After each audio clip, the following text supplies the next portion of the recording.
Alors oui, la question de qu'est-ce que l'univers est évidemment une question fondamentale en astrophysique, puisque une branche de l'astrophysique qui s'appelle la cosmologie étudie l'univers dans son ensemble, c'est-à-dire non pas les objets individuels comme les étoiles ou les galaxies ou les planètes, mais étudie vraiment l'ensemble de l'univers et sa dynamique, son évolution dans le temps. Et l'univers, on le comprend souvent comme l'ensemble de toutes les choses possibles, mais il faut réaliser qu'en fait, grâce à nos télescopes, grâce à nos instruments dans l'espace ou au sol, eh bien, on ne peut pas accéder à toutes ces choses. On ne peut accéder qu'à une partie finie de ces choses, à l'ensemble des objets dont on a déjà reçu de la lumière, ce qu'on appelle l'univers observable. Et c'est seulement de cet univers observable dont les astrophysiciens peuvent parler, parce que c'est la seule partie avec laquelle ils ont interagi par le biais essentiellement de la lumière qu'a émis ces objets. Cet univers observable, il est fini, et nous sommes au centre d'une sphère qui contient donc tous les objets auxquels nous avons pu avoir accès depuis qu'ils ont émis leur lumière.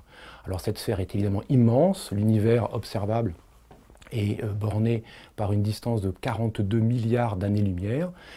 C'est une distance tout à fait considérable si on la compare évidemment aux distances entre les étoiles qui se chiffrent en années-lumière, une année-lumière étant la distance franchie par la lumière en un an. Cet univers observable, c'est donc le seul dont on peut parler, puisque c'est le seul avec lequel on a interagi, et les astrophysiciens cherchent à construire des modèles mathématiques qui décrivent aussi correctement que possible la partie observable de l'univers, et qui essaient d'en rendre compte de façon cohérente entre ce qu'ils observent, la lumière qu'ils en reçoivent et l'analyse qu'ils en font, et la physique terrestre, la physique qui a été élaborée ici et maintenant en laboratoire. Alors je précise ici et maintenant parce que, évidemment, quand on observe un objet lointain dans l'espace, c'est aussi un objet qui est lointain dans le temps et dans notre passé, parce que cet objet, la lumière, a mis un certain temps pour nous en parvenir, au rythme de 300 000 km par seconde. La lumière qui va donc extrêmement vite, mais quand même un temps qui peut être considérable pour nous parvenir des objets les plus lointains, des temps qui peuvent se chiffrer en milliards d'années.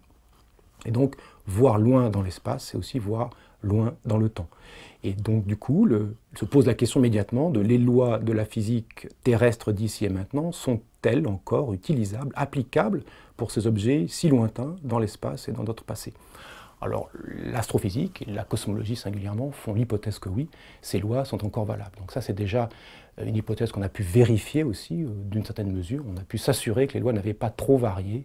Et par pas trop, il faut comprendre quelque chose comme moins d'une partie pour 1000 milliards, pour les constantes fondamentales de ces lois, depuis les moments où ces lumières ont été émises et nous parviennent.